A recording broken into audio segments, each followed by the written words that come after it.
Hi developers! Today we will be solving a problem called Find Pivot Index from the LeetCode platform. It is one of the problems from the Master Try LeetCode 75 problems. So without wasting much time, let's get started. So the problem states that we are actually given an array that is a type of integers and we need to calculate a pivot index for the given array. So what does this pivot index is? So pivot index is nothing but it's an index where the sum of all the numbers that are strictly to the left of that index is actually equal to the sum of all the numbers that are strictly to the index right. And if there exists any such pivot index, then we need to return that pivot index. Else, we need to return a -1 indicating that there are no such pivot index exist in the given array. Let us understand this problem statement with a simple example. There is an example visualized on to the right side having the elements and their respective indices.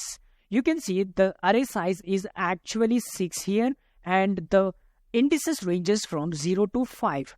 So the problem states that we need to find a pivot index. So the pivot index is nothing but whenever you point at any index, you need to check its left elements as well as right elements leaving the current index. If the sum of elements that are to the left is actually equal to the elements that are to the right side are equal, then we need to return that index saying that we found a pivot index.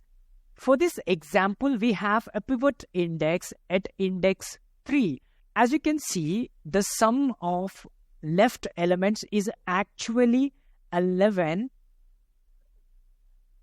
and the sum of elements that are to the right is also equal to 11, which means that the left sum as well as the right sum are equal, which means 3 is our pivot index and we need to return this index as our output. So this was the problem statement. And now let's go to the approach and understand how our approach will work to solve this problem. So the first approach would be a brute force approach. If you're here to just solve this problem, then you can follow any one of the approaches that are discussed in this video. And if you are coming to prepare for the interview, then you need to follow both the approaches. So the first approach will be a brute force approach. In the brute force approach, what we will be following is we would be using a pointer and pointing it to the first element. And for every element, we would be checking a left sum as well as right sum. This is how we do perform. First, we would be staying at the first element and checking the left as well as right sum. And in the next iteration, we would be standing at the first index and we would be finding the sum of left elements as well as sum of right elements and then comparing it. The same way, we would be standing at the index 2 and finding the sum of left elements and right elements. In this way, we actually try at every possible index. And if we found, then we would be returning the index, else we would be returning a -1. Now let's go to the platform and try to write down the code. So here, we are on the LeetCode platform. As you can see, this is one of the LeetCode 75 problem. Inside this function, we will be writing our main logic, our code logic. So first, let's get the length of the given array. Once we get the length of the array, what we need to do? We need to traverse the whole array. As we discussed in the example, we just traverse the whole array. So therefore, we need a loop which can help us to traverse the whole array. And next, what need to be done? As you can see, during every traversal, we are finding the left sum as well as right sum. Okay, when I was at first index, I found the left sum as well as right sum. When I was at the index 2, I tried to find out the left sum as well as right sum. So we will be declaring two variables, left sum and right sum, and its value initially would be equal to 0. Now let's first find out the left sum of the current index. So to find out the left sum, we can run another loop inside this loop where we to start from the first element. So we would be starting from the very first element, and we will be going till one step back of the current index. For example, let me change the color to yellow.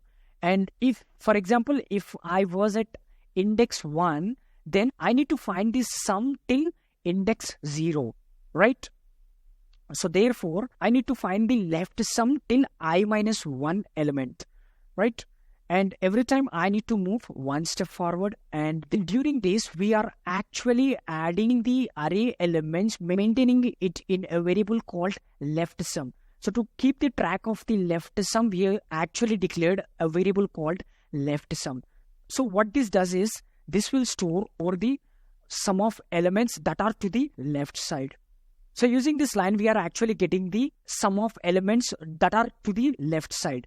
Now the same way, we need to get the sum of elements that are to the right side. To do that thing, let's have some observation. If you observe carefully, we can see that currently we are at index 1, actually adding the elements from index plus 1 to the last index.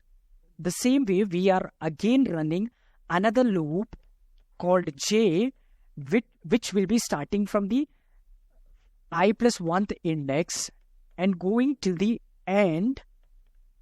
And what we are actually doing, we are storing it in a right sum variable. Right sum plus array of j.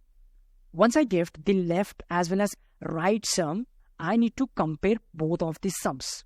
So let's compare here itself. So if my left sum is actually equivalent to my right sum, then I can return a pivot index. So that index would be my pivot index. So I should return a I. This block of code will return me a pivot index if it exists. Probably adding a statement, a return statement -1, stating that the pivot index doesn't exist in the given array. As in the question itself, they stated that if no such index exists, we need to return -1. As you can see, I am facing an error because here they have provided me an array as nums and I have used it as ARR. So what I do is I would simply change it to ARR. And let's again try to rerun this, check our output. So as you can see, our code has been accepted, and let's try to submit it.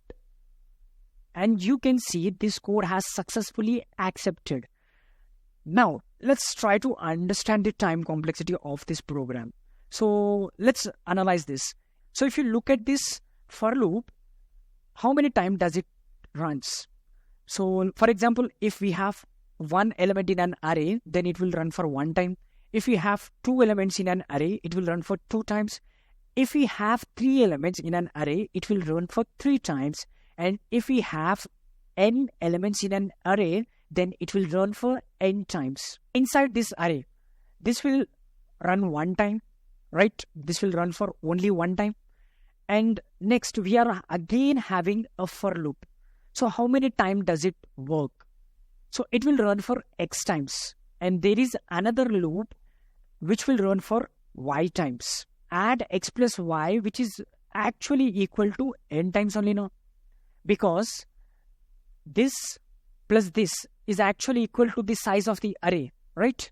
So therefore, this take another big O of n time complexity to run, which means there is an, let me remove this x and y, and I am combining the time complexity of both these for loops and writing it here as n, because it takes n times only. So inside an for loop, we are running another n loop, which means it will take n into n, that is n cross n or n square time complexity, which means the final time complexity of this program would be n square. And coming to the space complexity, we are not using any extra space, which means the space complexity would be a big O of 1. So if you tell this approach to an interviewer, will not be satisfied and will tell you to optimize it. Now let's understand the second approach. This is the optimized approach, and we know that the time complexity of this approach should be less than n square. What we actually did in the previous approach was we actually used a 2 pointers, that is a 2 for loops, and each index we actually found the left sum as well as right sum. So in this approach, I will try to play cleverly. So what I will be doing is, we will be creating a 2 arrays. One is called prefix sum and another is called suffix sum. So this prefix sum will store the element, which this element will be store the sum of elements to that particular index. For example, at index 0, the sum is 1. And at index 1, sum is actually 8 because 7 plus 1 is actually 8. And at the second index, my sum would be 11 because 1 plus 7 plus 3 is actually equal to 11. And till index 5, my sum would be 28. So this is nothing but prefix. Okay. Now we have actually calculated the prefix sum of the given array.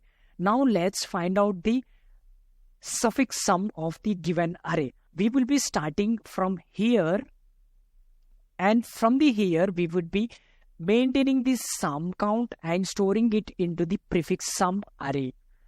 So the sum at index 6, index 5 would be 6, and the sum till index 4 would actually 11. Once we calculated this suffix sum array, then the next step we would be performing is to compare both the prefix as well as suffix array elements. So for that, let's start comparing them. Let's start from the index 0 and let's compare both the elements of prefix sum as well as suffix sum array. Since 1 and 28 are not equal, we will be moving forward. Now we will be comparing the elements of index 1. As you can see, 8 and 27 are not equal. Therefore, we will be moving forward. Now we are at index 2 and we will be comparing the elements that are at index 2. Since 11 and 20 are not equal, we will be moving forward. Now we are at index 3 and now let's compare.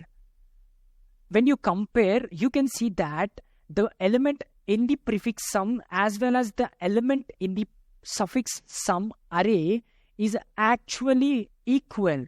Therefore, we can return this index I, that is 3. You can stop the execution and just return this index. Actually try to find out the pivot index.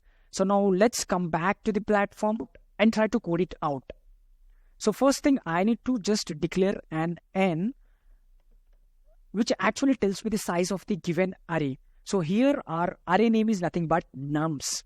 So what we need to do? We need to create prefix sum array as well as suffix sum array, which means my prefix and suffix sum array will consist initially these elements only. Now let's calculate the prefix sum.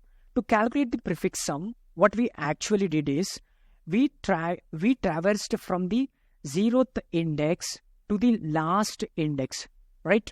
So therefore we need to use a loop which may from 0 to the last index, that is n minus 1 index.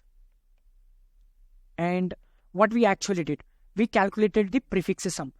So how do we actually calculate the prefix index? If you look at this example, initially we have the prefix value as 1, which means this is the initial value of the given array. So, and if you look at the suffix sum, the last value of the prefix sum element is actually equal to the given array, which means we don't need to calculate the first element of the prefix sum as well as the last index of the prefix sum. That's the reason why we actually initialize these values to the given array. Let's understand the calculation, what type of calculation we are doing. For the prefix sum, we would be starting from index 1, right? So let's change it to 1 to do what we are actually doing. So if I'm standing at index, so my prefix sum of I would become, prefix sum of I will become this prefix of I, right? That is P of I minus 1, P of phi, this element, as well as this element. Therefore, P of I minus 1 plus my nums of I, n of I. So this is the relation I am getting from here. So therefore, prefix of I minus 1 plus nums of I. So this is how we are actually calculating the prefix sum values of an index I. Okay. Now the same way we will be calculating these suffix sum values too. So for that, let's again go back to the visualization and try to understand. So here, as I said earlier, we will be starting from the n-2 index. Okay. We will be starting in reverse from n-2 and to the first element of the array. If you look at this array, so the relation would be S of I is actually equal to S of I plus 1, because this is what this plus, so this value plus this value. So it's S of I plus 1, S of I plus 1. Let me write here. So of I is nothing but, so suffix of I plus 1. So whatever the index I am storing there, I need to add this element with this so that I can maintain the count of right sum. Right? And now here I need to add nums of I. So here we actually calculated the prefix as well as suffix sum. Next, what we need to do? So the next step is we need to compare the indices of suffix as well as prefix sum. So here it should be prefix sum as well as suffix sum, but not prefix or suffix, because here we have defined them as prefix sum and suffix sum, right? So once we are actually done with this, we will be traversing the array from the first index to the last index, and during the traversal we are actually comparing the elements of both the arrays. If my prefix sum of I is actually equal to suffix sum of I, then I need to return this I, stating that this is my current index. So this is the case if there exists a pivot index, and if it doesn't exist, so we need to return a -1. Code will execute whenever our given array doesn't contains any pivot index. So let's try to run it and check it out. Successfully accepted by our compiler, and let's try to submit it out. And when you try to submit it out, you can see this is also successfully accepted by our platform. So now let's analyze the time complexity of this program. So if you look at this program, how many for loops are there? This is one for loop, this is one for loop, this is one for loop. So these are 3 individual for loops, which means this is taking a time complexity of big O of n, this is taking a big O of n, and this is also taking a big O of n, which means n, big O of n, and big O of n, which is actually this program taking a total complexity of big O of 3n. And if you try to generalize it, it will be taking a big O of n time complexity, which is actually indeed more optimized than the previous brute force approach. And coming to the space complexity, are we using any space? Yes, we are using a space. So here we are using a prefix sum as well as a suffix sum. So therefore we are using a space of 2n, and this is nothing but the space complexity of this given problem. So that's all for today, guys. We'll meet you in the next video. Till then, goodbye.